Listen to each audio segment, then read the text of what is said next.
So this obsession with freedom that we have in in the United States has translated in many ways to the way that the economy has been seen, particularly in the last 100 years. So the free market is based on this idea that economic forces of supply and demand will regulate the market, and any controls on price will limit growth. Now, in a capitalist system, growth is theoretically the most important thing. It relies on constant growth, that each year more stuff is being made, which means more stuff is being sold, which means more money is moving around. And so theoretically, that just means more of everything and more money for everyone, which is a good thing. And so the idea is that growth is good and you need constant growth or things are going poorly. So by this reasoning, things like taxes, regulations, be them safety regulations, environmental regulations, and minimum wages, price setting, things like that mess up this system. They mess up that balance of supply and demand, and they limit that growth.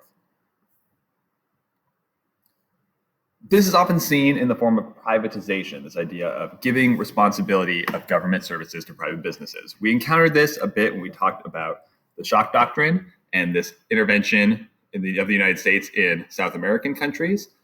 So this idea of something that the government does, just instead hiring a private company to do it. The idea being, well, the company exists on the free market, and those forces of supply and demand will naturally bring the costs of doing that service down lower than, say, the government would if it just set the price for it.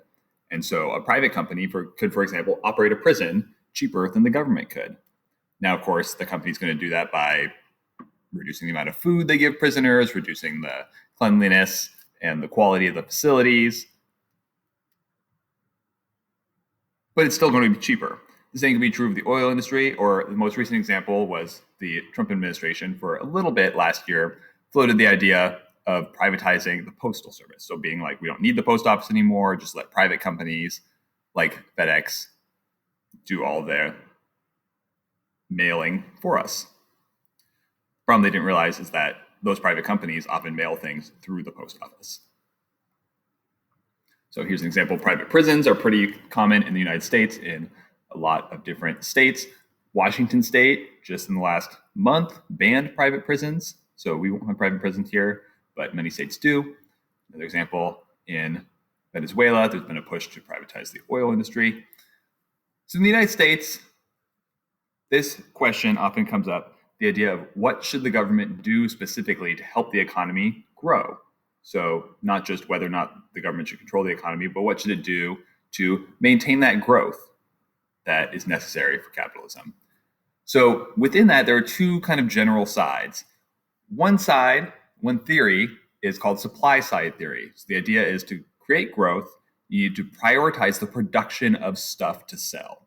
So that would often mean reducing those regulations on companies, reducing the regulations on safety and benefits for workers and wages and things like that, so that everything, all of the focus can be put onto making as much stuff as possible for as cheap as possible.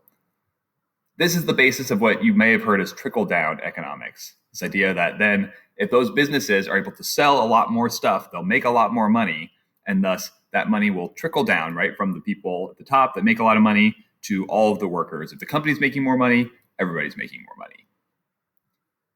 Now, historically, we've seen that this isn't usually the case, that usually that money just goes to the top executives, but in theory, that's the idea. So the alternative is demand-side theory. This idea is to prioritize the consumers. So you try to get people to spend more money, however possible. Instead of prioritizing companies making stuff, prioritize the people who are buying the stuff. Get them more money so they can buy more stuff. So this side is trying to do things like raise the minimum wage, raise the requirements of what companies have to provide to their workers so that people, regular people, have more money to spend. This also floats into the government providing basic services like healthcare, housing, debt relief, so that things that people have to spend most of their money on, instead they could spend on stuff. And if they spend more money on stuff, then there's more money going around. And in theory, that will create more growth.